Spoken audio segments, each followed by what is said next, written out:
احمق لوگ کہیں گے کہ مسلمان جس قبلے پر پہلے سے چلے آتے تھے اب اس سے کیوں منہ پھیر بیٹھے؟ تم کہہ دو کہ مشرق اور مغرب سب اللہ ہی کا ہے، وہ جس کو چاہتا ہے سیدھے رستے پر چلاتا ہے، اور اسی طرح ہم نے تم کو امت معتدل بنایا ہے تاکہ تم لوگوں پر گواہ بنو اور پیغمبر آخر الزمان صلی اللہ علیہ وآلہ وسلم تم پر گواہ بنے۔ اور جس قبلے پر تم پہلے تھے اس کو ہم نے اس لیے مقرر کیا تھا کہ معلوم کریں کہ کون ہمارے پیغمبر کا تابع رہتا ہے اور کون الٹے پاؤں پھر جاتا ہے۔ اور یہ بات یعنی تحویل قبلہ لوگوں کو گراں معلوم ہوئی، مگر جن کو اللہ نے ہدایت بخشی ہے وہ اسے گراں نہیں سمجھتے، اور اللہ ایسا نہیں کہ تمہارے ایمان کو یوں ہی ضائع کر دے۔ اللہ تو لوگوں پر بڑا مہربان ہے، صاحب رحمت ہے۔ اے پیغمبر صلی اللہ علیہ وآلہ وسلم، ہم تمہارا آسمان کی طرف منہ اٹھانا دیکھ رہے ہیں، سو ہم تم کو اسی قبلے کی طرف جس کو تم پسند کرتے ہو منہ کرنے کا حکم دیں گے۔ تو اپنا منہ مسجد حرام یعنی خانہ کعبہ کی طرف پھیر لو، اور تم لوگ جہاں ہوا کرو نماز پڑھنے کے وقت اسی مسجد کی طرف منہ کر لیا کرو۔ اور جن لوگوں کو کتاب دی گئی ہے وہ خوب جانتے ہیں کہ یہ نیا قبلہ ان کے پروردگار کی طرف سے حق ہے، اور جو کام یہ لوگ کرتے ہیں اللہ ان سے بے خبر نہیں۔ اور اگر تم ان اہل کتاب کے پاس تمام نشانیاں بھی لے کر آؤ تو بھی یہ تمہارے قبلے کی پیروی نہ کریں، اور تم بھی ان کے قبلے کی پیروی کرنے والے نہیں ہو، اور ان میں سے بھی بعض کے قبلے کے پیرو نہیں۔ اور اگر تم باوجود اس کے کہ تمہارے پاس علم یعنی اللہ کا حکم آ چکا ہے ان کی خواہشوں کے پیچھے چلو گے تو ظالموں میں ہو جاؤ گے۔ جن لوگوں کو ہم نے کتاب دی ہے وہ ان پیغمبر آخر الزمان صلی اللہ علیہ وآلہ وسلم کو اس طرح پہچانتے ہیں جس طرح اپنے بیٹوں کو پہچانا کرتے ہیں، مگر ایک فریق ان میں سے سچی بات کو جان بوجھ کر چھپا رہا ہے۔ اے پیغمبر صلی اللہ علیہ وآلہ وسلم، یہ نیا قبلہ تمہارے پروردگار کی طرف سے حق ہے، تو تم ہرگز شک کرنے والوں میں نہ ہونا، اور ہر ایک شخص کے لیے ایک سمت مقرر ہے جدھر وہ عبادت کے وقت منہ کیا کرتا ہے، تو تم نیکیوں میں سبقت حاصل کرو۔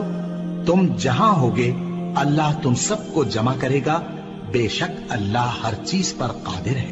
اور تم جہاں سے نکلو نماز میں اپنا منہ مسجد حرام کی طرف کر لیا کرو، بے شبہ یہ تمہارے پروردگار کی طرف سے حق ہے، اور تم لوگ جو کچھ کرتے ہو اللہ اس سے بے خبر نہیں۔ اور تم جہاں سے نکلو مسجد حرام کی طرف منہ کر کے نماز پڑھا کرو، اور مسلمانوں تم جہاں ہوا کرو اسی مسجد کی طرف رخ کیا کرو۔ یہ تاکید اس لیے کی گئی ہے کہ لوگ تم کو کسی طرح کا الزام نہ دے سکیں، مگر ان میں سے جو ظالم ہیں وہ الزام دیں تو دیں، سو ان سے مت ڈرنا اور مجھی سے ڈرتے رہنا، اور یہ بھی مقصود ہے کہ میں تم کو اپنی تمام نعمتیں بخشوں، اور یہ بھی کہ تم راہ راست پر چلو۔ جس طرح من جملہ اور نعمتوں کے ہم نے تمہیں میں سے ایک رسول بھیجے ہیں جو تم کو ہماری آیتیں پڑھ پڑھ کر سناتے اور تمہیں پاک بناتے، اور کتاب یعنی قرآن اور دانائی سکھاتے ہیں، اور ایسی باتیں بتاتے ہیں جو تم پہلے نہیں جانتے تھے، سو تم مجھے یاد کیا کرو، میں تمہیں یاد کیا کروں گا، اور میرا احسان مانتے رہنا اور میری ناشکری نہ کرنا۔ اے ایمان والو، صبر اور نماز سے مدد لیا کرو، بے شک اللہ صبر کرنے والوں کے ساتھ ہے۔ اور جو لوگ اللہ کی راہ میں مارے جائیں ان کی نسبت یہ نہ کہنا کہ وہ مرے ہوئے ہیں، وہ مردہ نہیں بلکہ زندہ ہیں، لیکن تم کو شعور نہیں۔ اور ہم کسی قدر خوف اور بھوک اور مال اور جانوں اور میووں کے نقصان سے تمہاری آزمائش کریں گے، اور صبر کرنے والوں کو بشارت سنا دو کہ ان لوگوں پر جب کوئی مصیبت واقع ہوتی ہے تو کہتے ہیں کہ ہم اللہ ہی کا مال ہیں اور اسی کی طرف لوٹ کر جانے والے ہیں۔ یہی لوگ ہیں جن پر ان کے پروردگار کی عنایتیں ہیں اور خصوصی رحمت بھی ہے، اور یہی سیدھے رستے پر ہیں۔ بے شک کوہ صفا اور مروہ اللہ کی نشانیوں میں سے ہیں، تو جو شخص خانہ کعبہ کا حج یا عمرہ کرے اس پر کچھ گناہ نہیں کہ دونوں کے درمیان چکر لگائے، بلکہ یہ ایک نیک کام ہے، اور جو کوئی نیک کام کرے تو اللہ قدردان ہے، دانا ہے۔ جو لوگ ہمارے حکموں اور ہدایتوں کو جو ہم نے نازل کی ہے کسی غرض فاسد سے چھپاتے ہیں، باوجود کہ ہم نے ان کو لوگوں کے سمجھانے کے لیے اپنی کتاب میں کھول کھول کر بیان کر دیا ہے۔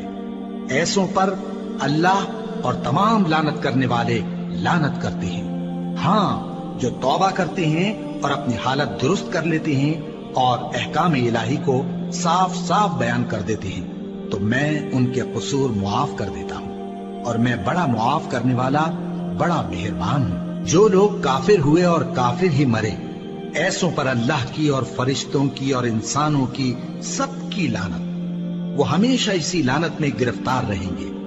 ان سے نہ تو عذاب ہلکا ہی کیا جائے گا اور نہ انہیں کچھ مہلت ملے گی۔ اور لوگوں، تمہارا معبود ایک ہی معبود ہے، اس بڑے مہربان اور رحم والے کے سوا کوئی عبادت کے لائق نہیں۔ بے شک آسمانوں اور زمین کے پیدا کرنے میں اور رات اور دن کے ایک دوسرے کے پیچھے آنے جانے میں اور کشتیوں اور جہازوں میں جو سمندر میں لوگوں کے فائدے کے لیے رواں ہیں، اور میں جس کو اللہ آسمان سے برساتا اور اس سے زمین کو اس کے مردہ ہو جانے کے بعد زندہ یعنی خشک ہو جانے کے بعد سرسبز کر دیتا ہے، اور زمین پر ہر قسم کے جانور پھیلانے میں اور ہواؤں کے چلانے میں اور بادلوں میں جو آسمان اور زمین کے درمیان گھرے رہتے ہیں، عقل مندوں کے لیے اللہ کی قدرت کی نشانیاں ہیں۔ اور بعض لوگ ایسے ہیں جو غیر اللہ کو اللہ کا شریک بناتے اور ان سے اللہ کی سی محبت کرتے ہیں، لیکن جو ایمان والے ہیں وہ تو اللہ ہی کے سب سے زیادہ دوست دار ہیں۔ اور اے کاش ظالم لوگ جو بات عذاب کے وقت دیکھیں گے اب دیکھ لیتے کہ سب طرح کی طاقت اللہ ہی کو ہے، اور یہ کہ اللہ سخت عذاب کرنے والا ہے۔ اس دن کفر کے پیشوا اپنے پیروں سے بیزاری ظاہر کریں گے اور دونوں عذاب الہی دیکھ لیں گے اور ان کے آپس کے تعلقات منقطع ہو جائیں گے۔ یہ حال دیکھ کر پیروی کرنے والے حسرت سے کہیں گے کہ اے کاش ہمیں پھر دنیا میں جانا نصیب ہو، تاکہ جس طرح یہ ہم سے بیزار ہو رہے ہیں اسی طرح ہم بھی ان سے بیزار ہوں۔ اس طرح اللہ ان کے اعمال حسرت بنا کر دکھائے گا اور وہ دوزخ سے نکل نہیں سکیں گے۔ لوگوں، جو چیزیں زمین میں حلال طیب ہیں وہ کھاؤ، اور شیطان کے قدموں پر نہ چلو، وہ تمہارا کھلا دشمن ہے۔ وہ تو تم کو برائی اور بے حیائی ہی کے کام کرنے کو کہتا ہے، اور یہ بھی کہ اللہ کی نسبت ایسی باتیں کہو جن کا تمہیں کچھ بھی علم نہیں۔ اور جب ان لوگوں سے کہا جاتا ہے کہ جو کتاب اللہ نے نازل فرمائی ہے اس کی پیروی کرو، تو کہتے ہیں نہیں، بلکہ ہم تو اسی چیز کی پیروی کریں گے جس پر ہم نے اپنے باپ دادا کو پایا۔ بھلا اگرچہ ان کے باپ دادا نہ کچھ سمجھتے ہوں اور نہ سیدھے رستے پر ہوں، تب بھی وہ انہی کی تقلید کیے جائیں گے۔ جو لوگ کافر ہیں ان کی مثال اس شخص کی سی ہے جو کسی ایسی چیز کو آواز دے جو پکار اور آواز کے سوا کچھ سن نہ سکے۔ یہ بہرے ہیں، گونگے ہیں، اندھے ہیں کہ کچھ سمجھ ہی نہیں سکتے۔ اے اہل ایمان، جو پاکیزہ چیزیں ہم نے تم کو عطا فرمائی ہیں ان کو کھاؤ، اور اگر اللہ ہی کے بندے ہو تو اس کی نعمتوں کا شکر بھی ادا کرو۔ اس نے تو تم پر بس مرا ہوا جانور اور لہو اور سور کا گوشت اور جس چیز پر اللہ کے سوا کسی اور کا نام پکارا جائے حرام کر دیا ہے۔ ہاں، جو مجبور ہو جائے بشرطے کہ اللہ کی نافرمانی نہ کرے اور حد ضرورت سے باہر نہ نکل جائے، اس پر کچھ گناہ نہیں۔ بے شک اللہ بخشنے والا ہے، رحم کرنے والا ہے۔ جو لوگ اللہ کی کتاب سے ان آیتوں اور ہدایتوں کو جو اس نے نازل فرمائی ہیں چھپاتے اور ان کے بدلے تھوڑی سی قیمت یعنی دنیاوی منفعت حاصل کرتے ہیں، وہ اپنے پیٹوں میں محض آگ بھرتے ہیں۔ ایسے لوگوں سے اللہ قیامت کے دن نہ کلام کرے گا اور نہ ان کو گناہوں سے پاک کرے گا، اور ان کے لیے دکھ دینے والا عذاب ہے۔ یہ وہ لوگ ہیں جنہوں نے ہدایت چھوڑ کر گمراہی اور بخشش چھوڑ کر عذاب خرید لیا۔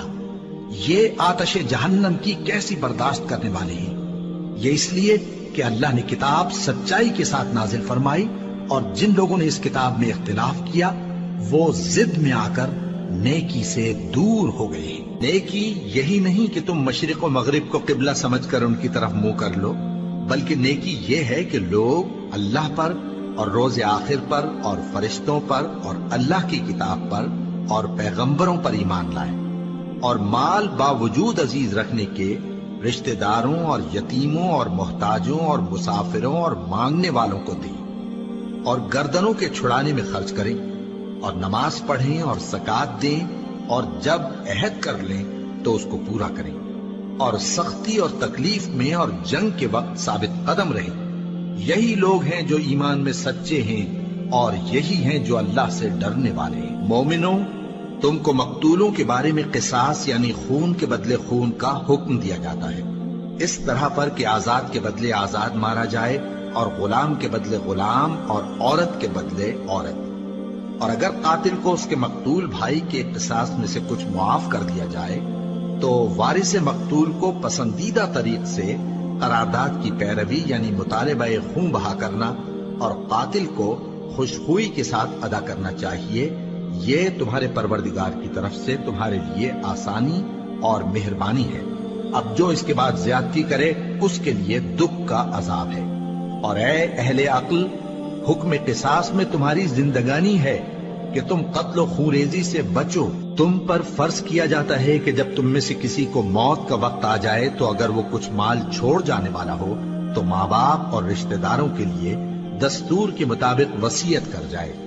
اللہ سے ڈرنے والوں پر یہ ایک حق ہے۔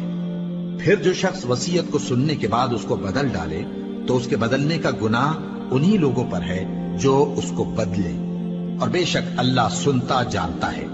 اب اگر کسی کو وصیت کرنے والے کی طرف سے کسی وارث کی طرفداری یا حق تلفی کا اندیشہ ہو تو اگر وہ وصیت کو بدل کر وارثوں میں صلح کرا دے تو اس پر کچھ گناہ نہیں، بے شک اللہ بخشنے والا ہے، رحم والا ہے۔ مومنوں، تم پر روزے فرض کیے گئے ہیں جس طرح تم سے پہلے لوگوں پر فرض کیے گئے تھے تاکہ تم پرہیزگار بنو۔ روزوں کے دن گنتی کے چند روز ہیں، تو جو شخص تم میں سے بیمار ہو یا سفر میں ہو تو دوسرے دنوں میں روزوں کا شمار پورا کر لے۔ اور جو لوگ روزہ رکھنے کی طاقت رکھیں لیکن رکھے نہیں، وہ روزے کے بدلے محتاج کو کھانا کھلا دیں۔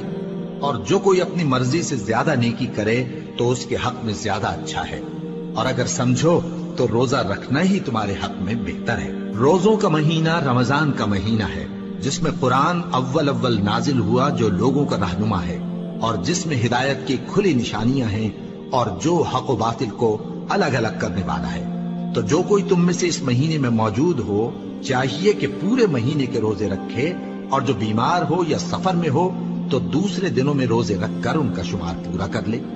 اللہ تمہارے حق میں آسانی چاہتا ہے اور سختی نہیں چاہتا، اور یہ آسانی کا حکم اس لیے دیا گیا ہے کہ تم روزوں کا شمار پورا کر لو، اور اس احسان کے بدلے کہ اللہ نے تم کو ہدایت بخشی ہے تم اس کو بزرگی سے یاد کرو اور اس کا شکر کرو۔ اور اے پیغمبر، جب تم سے میرے بندے میرے بارے میں دریافت کریں تو انہیں معلوم ہو کہ میں تو تمہارے پاس ہی ہوں۔ جب کوئی پکارنے والا مجھے پکارتا ہے تو میں اس کی دعا قبول کرتا ہوں، تو ان کو چاہیے کہ میرے حکموں کو مانیں اور مجھ پر ایمان رکھیں تاکہ نیک رستہ پائیں۔ روزوں کی راتوں میں تمہارے لیے اپنی عورتوں کے پاس جانا جائز کر دیا گیا ہے، وہ تمہاری پوشاک ہیں اور تم ان کی پوشاک ہو۔ اللہ کو معلوم ہے کہ تم ان کے پاس جانے سے اپنے حق میں خیانت کرتے تھے، سو اس نے تم پر مہربانی کی اور تمہاری حرکات سے درگزر فرمائی، تو اب تم کو اختیار ہے کہ ان سے مباشرت کرو۔ اور اللہ نے جو چیز تمہارے لیے لکھ رکھی ہے یعنی اولاد، اس کو اللہ سے طلب کرو اور کھاؤ اور پیو، یہاں تک کہ صبح کی سفید دھاری رات کی سیاہ دھاری سے الگ نظر آنے لگے۔ پھر روزہ رکھ کر رات تک پورا کرو، اور جب تم مسجدوں میں اعتکاف بیٹھتے ہو تو ان سے مباشرت نہ کرو، یہ اللہ کی حدیں ہیں، ان کے پاس نہ جانا۔ اسی طرح اللہ اپنی آیتیں لوگوں کے سمجھانے کے لیے کھول کھول کر بیان فرماتا ہے تاکہ وہ پرہیزگار بنے۔ اور آپس میں ایک دوسرے کا مال ناحق نہ کھاؤ، اور نہ اس کو رشوتاً حاکموں کے پاس پہنچاؤ تاکہ لوگوں کے مال کا کچھ حصہ ناجائز طور پر کھا جاؤ، اور اسے تم جانتے بھی ہو۔ اے پیغمبر، لوگ تم سے نئے چاند کے بارے میں دریافت کرتے ہیں کہ گھٹتا بڑھتا کیوں ہے۔ کہہ دو کہ وہ لوگوں کے کاموں کی میعادیں اور حج کے وقت معلوم ہونے کا ذریعہ ہے، اور نیکی اس بات میں نہیں کہ احرام کی حالت میں گھروں میں ان کے پچھواڑے کی طرف سے آؤ، بلکہ نیکوکار وہ ہے جو پرہیزگار ہو، اور گھروں میں ان کے دروازوں سے آیا کرو، اور اللہ سے ڈرتے رہو تاکہ کامیاب ہو جاؤ۔ اور جو لوگ تم سے لڑتے ہیں تم بھی اللہ کی راہ میں ان سے لڑو، مگر زیادتی نہ کرنا، کہ اللہ زیادتی کرنے والوں کو دوست نہیں رکھتا، اور ان کو جہاں پاؤ قتل کر دو، اور جہاں سے انہوں نے تم کو نکالا ہے یعنی مکے سے، وہاں سے تم بھی ان کو نکال دو۔ اور دین سے گمراہ کرنے کا فساد قتل و خونریزی سے کہیں بڑھ کر ہے، اور جب تک وہ تم سے مسجد حرام یعنی خانہ کعبہ کے پاس نہ لڑیں، تم بھی وہاں ان سے نہ لڑنا۔ ہاں اگر وہ تم سے لڑیں تو تم ان کو قتل کر ڈالو، کافروں کی یہی سزا ہے۔ پھر اگر وہ باز آ جائیں تو اللہ بخشنے والا ہے، رحم کرنے والا ہے۔ اور ان سے اس وقت تک لڑتے رہنا کہ فساد نابود ہو جائے اور ملک میں اللہ ہی کا دین غالب ہو جائے۔ پھر اگر وہ فساد سے باز آ جائیں تو ظالموں کے سوا کسی پر زیادتی نہیں کرنی چاہیے۔ ادب کا مہینہ ادب کے مہینے کے مقابل ہے، اور ادب کی چیزیں ایک دوسرے کا بدلہ ہیں۔ بس اگر کوئی تم پر زیادتی کرے تو جیسی زیادتی وہ تم پر کرے ویسی ہی تم اس پر کرو، اور اللہ سے ڈرتے رہو اور جان رکھو کہ اللہ ڈرنے والوں کے ساتھ ہے۔ اور اللہ کی راہ میں مال خرچ کرو اور اپنے آپ کو ہلاکت میں نہ ڈالو، اور نیکی کرو، بے شک اللہ نیکی کرنے والوں کو دوست رکھتا ہے۔ اور اللہ کی خوشنودی کے لیے حج اور عمرے کو پورا کرو، اور اگر راستے میں روک لیے جاؤ تو جیسی قربانی میسر ہو کر دو، اور جب تک قربانی اپنے مقام پر نہ پہنچ جائے سر نہ منڈاؤ۔ اور اگر کوئی تم میں بیمار ہو یا اس کے سر میں کسی طرح کی تکلیف ہو تو اگر وہ سر منڈا لے تو اس کے بدلے روزے رکھے یا صدقہ دے یا قربانی کرے۔ پھر جب تکلیف دور ہو کر تم مطمئن ہو جاؤ تو جو تم میں حج کے وقت تک عمرے سے فائدہ اٹھانا چاہے وہ جیسی قربانی میسر ہو کرے، اور جس کو قربانی نہ ملے وہ 3 روزے ایام حج میں رکھے اور 7 جب واپس ہو، یہ پورے 10 ہوئے۔ یہ حکم اس شخص کے لیے ہے جس کے اہل و عیال مکے میں نہ رہتے ہوں۔ اور اللہ سے ڈرتے رہو اور جان رکھو کہ اللہ سخت عذاب دینے والا ہے۔ حج کے مہینے معین ہیں جو معلوم ہیں، تو جو شخص ان مہینوں میں حج کی نیت کر لے تو حج کے دنوں میں نہ عورتوں سے اختلاط کرے، نہ کوئی برا کام کرے اور نہ کسی سے جھگڑے۔ اور جو نیک کام تم کرو گے وہ اللہ کو معلوم ہو جائے گا۔ اور زاد راہ یعنی رستے کا خرچ ساتھ لے جاؤ، کیونکہ بہترین زاد راہ پرہیزگاری ہے۔ اور اے اہل عقل، مجھی سے ڈرتے رہو، اس کا تمہیں کچھ گناہ نہیں کہ حج کے دنوں میں بذریعہ تجارت اپنے پروردگار سے روزی طلب کرو۔ اور جب عرفات سے واپس ہونے لگو تو مشعر حرام یعنی مزدلفہ میں اللہ کا ذکر کرو، اور اس طرح ذکر کرو جس طرح اس نے تم کو سکھایا، اور اس سے پیشتر تم لوگ ان طریقوں سے محض ناواقف تھے۔ پھر جہاں سے اور لوگ واپس ہوں وہیں سے تم بھی واپس ہو، اور اللہ سے بخشش مانگو، بے شک اللہ بخشنے والا ہے، رحمت کرنے والا ہے۔ پھر جب حج کے تمام ارکان پورے کر چکو تو مینا میں اللہ کو یاد کرو جس طرح اپنے باپ دادا کو یاد کیا کرتے تھے، بلکہ اس سے بھی زیادہ۔ اور بعض لوگ ایسے ہیں جو اللہ سے التجا کرتے ہیں کہ اے پروردگار، ہم کو جو دینا ہے دنیا ہی میں دے دے، اور ایسے لوگوں کا آخرت میں کچھ حصہ نہیں۔ اور بعض ایسے ہیں کہ دعا کرتے ہیں کہ پروردگار ہم کو دنیا میں بھی نعمت عطا فرما اور آخرت میں بھی نعمت بخشیو اور دوزخ کے عذاب سے محفوظ رکھیو۔ یہی لوگ ہیں جن کے لیے ان کے کاموں کا حصہ یعنی اجر نیک تیار ہے، اور اللہ جلد حساب لینے والا ہے۔ اور قیام منا کے دنوں میں جو گنتی کے دن ہیں اللہ کو یاد کرو۔ اگر کوئی جلدی کرے اور 2 ہی دن میں چل دے تو اس پر بھی کچھ گناہ نہیں، اور جو بات تک ٹھہرا رہے اس پر بھی کچھ گناہ نہیں۔ یہ باتیں اس شخص کے لیے ہیں جو اللہ سے ڈرے، اور تم لوگ اللہ سے ڈرتے رہو اور جان رکھو کہ تم سب اس کے پاس جمع کیے جاؤ گے۔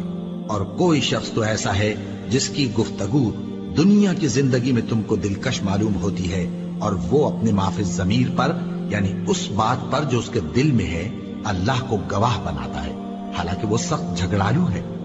اور جب پیٹ پھیر کر چلا جاتا ہے تو زمین میں دوڑتا پھرتا ہے تاکہ اس میں فتنہ انگیزی کرے اور کھیتی کو برباد اور انسانوں اور حیوانوں کی نسل کو نابود کر دے، اور اللہ فتنہ انگیزی کو پسند نہیں کرتا۔ اور جب اس سے کہا جاتا ہے کہ اللہ سے خوف کر تو غرور اس کو گناہ میں پھنسا دیتا ہے، سو اس کو جہنم کافی ہے اور وہ بہت برا ٹھکانہ ہے۔ اور کوئی شخص ایسا ہے کہ اللہ کی خوشنودی حاصل کرنے کے لیے اپنی جان بیچ ڈالتا ہے، اور اللہ بندوں پر بہت مہربان ہے۔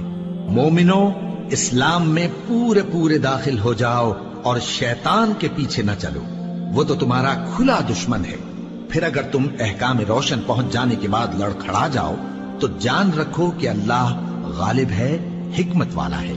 کیا یہ لوگ اسی بات کے منتظر ہیں کہ ان پر اللہ کا عذاب بادل کے سائبانوں میں نازل ہو اور فرشتے بھی اتر آئیں اور کام تمام کر دیا جائے؟ اور سب کاموں کا رجوع اللہ ہی کی طرف ہے۔ اے پیغمبر، بنی اسرائیل سے پوچھو کہ ہم نے ان کو کتنی کھلی نشانیاں دی، اور جو شخص اللہ کی نعمت کو اپنے پاس آنے کے بعد بدل دے تو اللہ سخت عذاب کرنے والا ہے۔ اور جو کافر ہیں ان کے لیے دنیا کی زندگی خوشنما کر دی گئی ہے، اور وہ مومنوں سے تمسخر کرتی ہیں، لیکن جو پرہیزگار ہیں وہ قیامت کے دن ان سے اوپر ہوں گے۔ اور اللہ جس کو چاہتا ہے بے حساب رزق دیتا ہے۔ پہلے تو سب لوگوں کا ایک ہی مذہب تھا، لیکن وہ آپس میں اختلاف کرنے لگے تو اللہ نے ان کی طرف بشارت دینے والے اور ڈر سنانے والے پیغمبر بھیجے، اور ان پر سچائی کے ساتھ کتابیں نازل کی، تاکہ جن امور میں لوگ اختلاف کرتے تھے ان کا ان میں فیصلہ کر دے۔ اور اس میں اختلاف بھی انہی لوگوں نے کیا جن کو کتاب دی گئی تھی، باوجود کہ ان کے پاس کھلے ہوئے احکام آ چکے تھے، اور یہ اختلاف انہوں نے صرف آپس کی ضد سے کیا۔ تو جس امر حق میں وہ اختلاف کرتے تھے اللہ نے اپنی مہربانی سے مومنوں کو اس کی راہ دکھا دی، اور اللہ جس کو چاہتا ہے سیدھا رستہ دکھا دیتا ہے۔ کیا تم یہ خیال کرتے ہو کہ یوں ہی بہشت میں داخل ہو جاؤ گے، اور ابھی تم کو پہلے لوگوں کی سی مشکلیں تو پیش آئی ہی نہیں؟ ان کو بڑی بڑی سختیاں اور تکلیفیں پہنچیں، اور وہ صعوبتوں میں ہلا ہلا دیے گئے، یہاں تک کہ پیغمبر اور مومن لوگ جو ان کے ساتھ تھے سب پکار اٹھے کہ کب اللہ کی مدد آئے گی۔ دیکھو، اللہ کی مدد ان قریب آیا چاہتی ہے۔ اے نبی، لوگ تم سے پوچھتے ہیں کہ اللہ کی راہ میں کس طرح کا مال خرچ کریں۔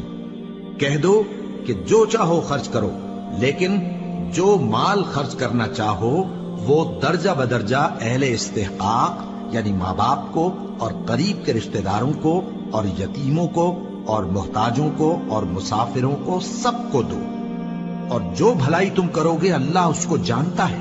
مسلمانوں، تم پر اللہ کے رستے میں لڑنا فرض کر دیا گیا ہے، اور وہ تمہیں ناگوار تو ہوگا، مگر عجب نہیں کہ ایک چیز تم کو بری لگے اور وہ تمہارے حق میں بھلی ہو، اور عجب نہیں کہ ایک چیز تم کو بھلی لگے اور وہ تمہارے لیے مضر ہو، اور ان باتوں کو اللہ ہی بہتر جانتا ہے اور تم نہیں جانتے۔ اے پیغمبر، لوگ تم سے عزت والے مہینوں میں لڑائی کرنے کے بارے میں دریافت کرتے ہیں، کہہ دو کہ ان میں لڑنا بڑا گناہ ہے، اور اللہ کی راہ سے روکنا اور اس سے کفر کرنا، اور مسجد حرام یعنی خانہ کعبہ میں جانے سے بند کرنا، اور اہل مسجد کو اس میں سے نکال دینا جو یہ کفار کرتے ہیں، اللہ کے نزدیک اس سے بھی زیادہ گناہ ہے، اور فتنہ انگیزی خون ریزی سے بھی بڑھ کر ہے۔ اور یہ لوگ ہمیشہ تم سے لڑتے رہیں گے، یہاں تک کہ اگر مقدور رکھیں تو تم کو تمہارے دین سے پھیر دیں، اور جو کوئی تم میں سے اپنے دین سے پھر کر کافر ہو جائے گا اور کافر ہی مرے گا تو ایسے لوگوں کے اعمال دنیا اور آخرت دونوں میں برباد ہو جائیں گے، اور یہی لوگ دوزخ میں جانے والے ہیں جس میں ہمیشہ رہیں گے۔ جو لوگ ایمان لائے اور اللہ کے لیے وطن چھوڑ گئے اور کفار سے جنگ کرتے رہے وہی اللہ کی رحمت کے امیدوار ہیں، اور اللہ بخشنے والا ہے، رحمت کرنے والا ہے۔ اے پیغمبر، لوگ تم سے شراب اور جوئے کا حکم دریافت کرتے ہیں، کہہ دو کہ ان میں گناہ بڑے ہیں اور لوگوں کے لیے کچھ فائدے بھی ہیں، مگر ان کے گناہ فائدوں سے کہیں زیادہ ہیں۔ اور یہ بھی تم سے پوچھتے ہیں کہ اللہ کی راہ میں کون سا مال خرچ کریں، کہہ دو کہ جو ضرورت سے زیادہ ہو۔ اس طرح اللہ تمہارے لیے اپنے احکام کھول کھول کر بیان فرماتا ہے تاکہ تم سوچو، یعنی دنیا اور آخرت کی باتوں میں غور کرو۔ اور تم سے یتیموں کے بارے میں بھی دریافت کرتے ہیں، کہہ دو کہ ان کی حالت کی اصلاح بہت اچھا کام ہے، اور اگر تم ان سے مل جل کر رہنا یعنی خرچ اکٹھا رکھنا چاہو تو وہ تمہارے بھائی ہیں، اور اللہ خوب جانتا ہے کہ خرابی کرنے والا کون ہے اور اصلاح کرنے والا کون۔ اور اگر اللہ چاہتا تو تم کو تکلیف میں ڈال دیتا، بے شک اللہ غالب ہے، حکمت والا ہے۔ اور مومنوں مشرک عورتوں سے جب تک وہ ایمان نہ لائیں نکاح نہ کرنا، کیونکہ مشرک عورت خواہ تم کو کیسی ہی بھلی لگے اس سے مومن لونڈی بہتر ہے۔ اور اسی طرح مشرک مرد جب تک ایمان نہ لائیں مومن عورتوں کو ان کی زوجیت میں نہ دینا، کیونکہ مشرک مرد سے خواہ وہ تم کو کیسا ہی بھلا لگے مومن غلام بہتر ہے۔ یہ مشرک لوگوں کو دوزخ کی طرف بلاتی ہیں اور اللہ اپنی مہربانی سے بہشت اور بخشش کی طرف بلاتا ہے، اور اپنے حکم لوگوں سے کھول کھول کر بیان کرتا ہے تاکہ نصیحت حاصل کرے۔ اور تم سے حیض کے بارے میں دریافت کرتے ہیں، کہہ دو وہ تو نجاست ہے، سو ایام حیض میں عورتوں سے کنارہ کش رہو، اور جب تک وہ پاک نہ ہو جائیں ان سے مقاربت نہ کرو۔ ہاں جب وہ پاک ہو جائیں تو جس طریق سے اللہ نے تمہیں ارشاد فرمایا ہے ان کے پاس جاؤ، کچھ شک نہیں کہ اللہ توبہ کرنے والوں اور پاک صاف رہنے والوں کو دوست رکھتا ہے۔ تمہاری عورتیں تمہاری کھیتی ہیں، تو اپنی کھیتی میں جس طرح چاہو جاؤ، اور اپنے لیے نیک عمل آگے بھیجو، اور اللہ سے ڈرتے رہو، اور جان رکھو کہ ایک دن تمہیں اس کے روبرو حاضر ہونا ہے۔ اور اے پیغمبر ایمان والوں کو بشارت سنا دو، اور اللہ کے نام کو اس بات کا ہیلا نہ بنانا کہ اس کی قسمیں کھا کھا کر سلوک کرنے اور پرہیزگاری کرنے اور لوگوں میں صلح و سازگاری کرانے سے رک جاؤ، اور اللہ سب کچھ سنتا ہے جانتا ہے۔ اللہ تمہاری لغو قسموں پر تم سے مواخذہ نہیں کرے گا، لیکن جو قسمیں تم قصد دلی سے کھاؤ گے ان پر مواخذہ کرے گا، اور اللہ بخشنے والا ہے بردبار ہے۔ جو لوگ اپنی عورتوں کے پاس جانے کی قسم کھا لیں ان کو 4 مہینے تک انتظار کرنا چاہیے۔ اگر اس عرصے میں قسم سے رجوع کر لیں تو اللہ بخشنے والا ہے، مہربان ہے، اور اگر طلاق کا ارادہ کر لیں تو بھی اللہ سنتا ہے جانتا ہے۔ اور طلاق والی عورتیں 3 حیض تک اپنے تئیں روکے رہیں، اور اگر وہ اللہ اور روز قیامت پر ایمان رکھتی ہیں تو ان کو جائز نہیں کہ اللہ نے جو کچھ ان کے شکم میں پیدا کیا ہے اس کو چھپائیں، اور ان کے خاوند اگر پھر موافقت چاہیں تو اس مدت میں وہ ان کو اپنی زوجیت میں لے لینے کے زیادہ حقدار ہیں۔ اور عورتوں کا حق مردوں پر ویسا ہی ہے جیسے دستور کے مطابق مردوں کا حق عورتوں پر ہے، البتہ مردوں کو عورتوں پر 1 درجہ فضیلت ہے، اور اللہ غالب ہے، صاحب حکمت ہے۔ طلاق صرف 2 بار ہے، یعنی جب 2 دفعہ طلاق دے دی جائے تو پھر عورتوں کو یا تو بطریق شائستہ نکاح میں رہنے دینا ہے یا بھلائی کے ساتھ چھوڑ دینا۔ اور یہ جائز نہیں کہ جو مہر تم ان کو دے چکے ہو اس میں سے کچھ واپس لے لو۔ ہاں اگر زن و شوہر کو خوف ہو کہ وہ اللہ کی حدوں کو قائم نہیں رکھ سکیں گے تو اگر عورت خاوند کے ہاتھ سے رہائی پانے کے بدلے میں کچھ دے ڈالے تو دونوں پر کچھ گناہ نہیں۔ یہ اللہ کی مقرر کی ہوئی حدیں ہیں، ان سے باہر نہ نکلنا، اور جو لوگ اللہ کی حدوں سے باہر نکل جائیں گے وہ گناہگار ہوں گے۔ پھر اگر شوہر 2 طلاقوں کے بعد تیسری طلاق عورت کو دے دے تو اس کے بعد جب تک عورت کسی دوسرے شخص سے نکاح نہ کر لے اس پہلے شوہر پر حلال نہ ہوگی۔ ہاں اگر دوسرا خاوند بھی طلاق دے دے اور عورت اور پہلا خاوند پھر ایک دوسرے کی طرف رجوع کر لیں تو ان پر کچھ گناہ نہیں، بشرطے کہ دونوں یقین کریں کہ اللہ کی حدوں کو قائم رکھ سکیں گے، اور یہ اللہ کی حدیں ہیں، ان کو وہ ان لوگوں کے لیے بیان فرماتا ہے جو علم رکھتے ہیں۔ اور جب تم عورتوں کو 2 دفعہ طلاق دے چکو اور ان کی عدت پوری ہو جائے تو انہیں یا تو حسن سلوک سے نکاح میں رہنے دو یا بطریق شائستہ رخصت کر دو، اور اس نیت سے ان کو نکاح میں نہ رہنے دینا چاہیے کہ انہیں تکلیف دو اور ان پر زیادتی کرو، اور جو ایسا کرے گا وہ اپنا ہی نقصان کرے گا۔ اور اللہ کے احکام کو ہنسی اور کھیل نہ بناؤ، اور اللہ نے تم کو جو نعمتیں بخشی ہیں اور تم پر جو کتاب اور دانائی کی باتیں نازل کی ہیں جن سے وہ تمہیں نصیحت فرماتا ہے ان کو یاد کرو، اور اللہ سے ڈرتے رہو، اور جان رکھو کہ اللہ ہر چیز سے واقف ہے۔ اور جب تم عورتوں کو طلاق دے چکو اور ان کی عدت پوری ہو جائے تو ان کو اپنے شوہروں کے ساتھ جب وہ آپس میں جائز طور پر راضی ہو جائیں نکاح کرنے سے مت روکو۔ اس حکم سے اس شخص کو نصیحت کی جاتی ہے جو تم میں اللہ اور روز آخر پر یقین رکھتا ہے۔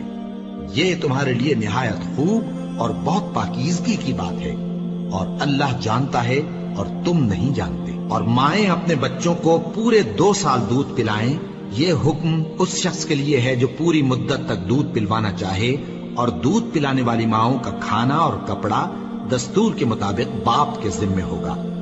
کسی شخص کو اس کی طاقت سے زیادہ تکلیف نہیں دی جاتی، تو یاد رکھو کہ نہ تو ماں کو اس کے بچے کے سبب نقصان پہنچایا جائے اور نہ باپ کو اس کی اولاد کی وجہ سے نقصان پہنچایا جائے، اور اسی طرح نان و نفقہ بچے کے وارث کے ذمے ہے۔ اور اگر دونوں یعنی ماں باپ آپس کی رضامندی اور صلاح سے بچے کا دودھ چھڑانا چاہیں تو ان پر کچھ گناہ نہیں، اور اگر تم اپنی اولاد کو دودھ پلوانا چاہو تو تم پر کچھ گناہ نہیں، بشرطے کہ تم دودھ پلانے والیوں کو دستور کے مطابق ان کا حق جو تم نے دینا کیا تھا دے دو، اور اللہ سے ڈرتے رہو اور جان رکھو کہ جو کچھ تم کرتے ہو اللہ اس کو دیکھ رہا ہے۔ اور جو لوگ تم میں سے مر جائیں اور عورتیں چھوڑ جائیں تو وہ عورتیں 4 مہینے اور 10 دن اپنے آپ کو روکے رہیں، اور جب یہ عدت پوری کر چکیں اور اپنے حق میں پسندیدہ کام یعنی نکاح کر لیں تو تم پر کچھ گناہ نہیں، اور اللہ تمہارے سب کاموں سے واقف ہے۔ اگر تم اشارے کنائے میں عورتوں کو نکاح کا پیغام بھیجو یا نکاح کی خواہش کو اپنے دلوں میں مخفی رکھو تو تم پر کچھ گناہ نہیں۔ اللہ کو معلوم ہے کہ تم ان سے نکاح کا ذکر کرو گے، مگر ایام عدت میں اس کے سوا کے دستور کے مطابق کوئی بات کہہ دو، پوشیدہ طور پر ان سے قول و قرار نہ کرنا، اور جب تک عدت پوری نہ ہو لے نکاح کا پختہ ارادہ نہ کرنا، اور جان رکھو کہ جو کچھ تمہارے دلوں میں ہے اللہ کو سب معلوم ہے، تو اس سے ڈرتے رہو اور جان رکھو کہ اللہ بخشنے والا ہے، حلم والا ہے۔ اور اگر تم عورتوں کو ان کے پاس جانے یا ان کا مہر مقرر کرنے سے پہلے طلاق دے دو تو تم پر کچھ گناہ نہیں، ہاں ان کو دستور کے مطابق کچھ خرچ ضرور دو، یعنی مقدور والا اپنے مقدور کے مطابق دے اور تنگ دست اپنی حیثیت کے مطابق۔ نیک لوگوں پر یہ ایک طرح کا حق ہے۔ اور اگر تم عورتوں کو ان کے پاس جانے سے پہلے طلاق دے دو لیکن مہر مقرر کر چکے ہو تو آدھا مہر دینا ہوگا۔ ہاں اگر عورتیں مہر بخش دیں یا مرد جن کے ہاتھ میں عقد نکاح ہے اپنا حق چھوڑ دیں اور پورا مہر دے دیں تو ان کو اختیار ہے۔ اور اگر تم مرد لوگ ہی اپنا حق چھوڑ دو تو یہ پرہیزگاری کی بات ہے، اور آپس میں بھلائی کرنے کو فراموش نہ کرنا۔ کچھ شک نہیں کہ اللہ تمہارے سب کاموں کو دیکھ رہا ہے۔ مسلمانوں، سب نمازیں خصوصاً بیچ کی نماز یعنی نماز عصر پورے اہتمام کے ساتھ ادا کرتے رہو اور اللہ کے آگے ادب سے کھڑے رہا کرو۔ پھر اگر تم خوف کی حالت میں ہو تو پیادے یا سوار جس حال میں ہو نماز پڑھ لو۔ پھر جب امن و اطمینان ہو جائے تو جس طریق سے اللہ نے تم کو سکھایا ہے جو تم پہلے نہیں جانتے تھے اللہ کو یاد کرو۔ اور جو لوگ تم میں سے مر جائیں اور عورتیں چھوڑ جائیں وہ اپنی عورتوں کے حق میں وصیت کر جائیں کہ ان کو 1 سال تک خرچ دیا جائے اور گھر سے نہ نکالی جائے۔ ہاں اگر وہ خود گھر سے چلی جائیں اور اپنے حق میں پسندیدہ کام یعنی نکاح کر لے تو تم پر کچھ گناہ نہیں، اور اللہ زبردست ہے، حکمت والا ہے۔ اور مطلقہ عورتوں کو بھی دستور کے مطابق نان و نفقہ دینا چاہیے، پرہیزگاروں پر یہ بھی حق ہے۔ اسی طرح اللہ اپنے احکام تمہارے لیے بیان فرماتا ہے تاکہ تم سمجھو۔ بھلا تم نے ان لوگوں کو نہیں دیکھا جو شمار میں ہزاروں ہی تھے اور موت کے ڈر سے اپنے گھروں سے نکل بھاگے تھے؟ تو اللہ نے ان کو حکم دیا کہ مر جاؤ، پھر ان کو زندہ بھی کر دیا۔ کچھ شک نہیں کہ اللہ لوگوں پر مہربانی رکھتا ہے، لیکن اکثر لوگ شکر نہیں کرتے۔ اور مسلمانوں، اللہ کی راہ میں جہاد کرو اور جان رکھو کہ اللہ سب کچھ سنتا ہے، سب کچھ جانتا ہے۔ کون ہے کہ اللہ کو قرض حسنہ دے کہ وہ اس کے بدلے اس کو کئی گنا زیادہ دے گا؟ اور اللہ ہی روزی کو تنگ کرتا اور وہی اسے کشادہ کرتا ہے، اور تم اسی کی طرف لوٹ کر جاؤ گے۔ بھلا تم نے بنی اسرائیل کی ایک جماعت کو نہیں دیکھا جس نے موسیٰ کے بعد اپنے پیغمبر سے کہا کہ آپ ہمارے لیے ایک بادشاہ مقرر کر دیں تاکہ ہم اللہ کی راہ میں جہاد کریں؟ پیغمبر نے کہا کہ اگر تم کو جہاد کا حکم دیا جائے تو ایسا تو نہیں کہ لڑنے سے پہلو تہی کرو۔ وہ کہنے لگے کہ ہم اللہ کی راہ میں کیوں نہ لڑیں گے جبکہ ہم وطن سے خارج اور بال بچوں سے جدا کر دیے گئے۔ پھر جب ان کو جہاد کا حکم دیا گیا تو چند اشخاص کے سوا سب پھر گئے، اور اللہ ظالموں سے خوب واقف ہے۔ اور پیغمبر نے ان سے یہ بھی کہا کہ اللہ نے تم پر طالوت کو بادشاہ مقرر فرمایا ہے، وہ بولے کہ اسے ہم پر بادشاہی کا حق کیوں کر ہو سکتا ہے؟ اس سے بڑھ کر بادشاہی کے مستحق تو ہم ہیں، اور اس کے پاس تو بہت سی دولت بھی نہیں۔ پیغمبر نے کہا کہ اللہ نے اس کو تم پر فضیلت دی ہے اور بادشاہی کے لیے منتخب فرمایا ہے۔ اس نے اسے علم بھی بہت سا بخشا ہے اور تن و توش بھی بڑا عطا کیا ہے، اور اللہ کو اختیار ہے جسے چاہے بادشاہی بخشے، وہ بڑا کشائش والا ہے، دانا ہے۔ اور پیغمبر نے ان سے کہا کہ ان کی یعنی طالوت کی بادشاہی کی نشانی یہ ہے کہ تمہارے پاس وہ صندوق آئے گا جس کو فرشتے اٹھائے ہوئے ہوں گے، اس میں تمہارے پروردگار کی طرف سے تسلی بخشنے والی چیز ہوگی، اور کچھ اور چیزیں بھی ہوں گی جو موسیٰ اور ہارون چھوڑ گئے تھے۔ اگر تم ایمان رکھتے ہو تو یہ تمہارے لیے ایک بڑی نشانی ہے۔ غرض جب طالوت فوجیں لے کر روانہ ہوا تو اس نے ان سے کہا کہ اللہ ایک نہر سے تمہاری آزمائش کرنے والا ہے، جو شخص اس میں سے پانی پی لے گا اس کی نسبت تصور کیا جائے گا کہ وہ میرا نہیں، اور جو نہ پیے گا وہ سمجھا جائے گا کہ میرا ہے۔ ہاں اگر کوئی ہاتھ سے چلو بھر پانی لے لے تو خیر۔ جب وہ لوگ نہر پر پہنچے تو چند آدمیوں کے سوا سب نے پانی پی لیا۔ پھر جب طالوت اور مومن لوگ جو اس کے ساتھ تھے نہر کے پار ہو گئے تو کہنے لگے کہ آج ہم میں جالوت اور اس کے لشکر سے مقابلہ کرنے کی طاقت نہیں۔ جو لوگ یقین رکھتے تھے کہ ان کو اللہ کے روبرو حاضر ہونا ہے، وہ کہنے لگے کہ بسا اوقات تھوڑی سی جماعت نے اللہ کے حکم سے بڑی جماعت پر فتح حاصل کی ہے، اور اللہ ثابت قدم رہنے والوں کے ساتھ ہے۔ اور جب وہ لوگ جالوت اور اس کے لشکر کے مقابل میں آئے تو اللہ سے دعا کی کہ اے پروردگار، ہم پر صبر کے دہانے کھول دے اور ہمیں لڑائی میں ثابت قدم رکھ اور لشکر کفار پر فتح یاب کر۔ تو طالوت کی فوج نے اللہ کے حکم سے ان کو شکست دے دی، اور داؤد نے جالوت کو قتل کر ڈالا، اور اللہ نے ان کو بادشاہی اور دانائی بخشی اور جو کچھ چاہا سکھایا۔ اور اگر اللہ لوگوں کو ایک دوسرے پر چڑھائی اور حملہ کرنے سے نہ ہٹاتا رہتا تو کرۂ ارض تباہ ہو جاتا، لیکن اللہ اہل عالم پر بڑا مہربان ہے۔ یہ اللہ کی آیتیں ہیں جو ہم تم کو سچائی کے ساتھ پڑھ کر سناتے ہیں، اور اے محمد صلی اللہ علیہ وآلہ وسلم تم بلا شبہ پیغمبر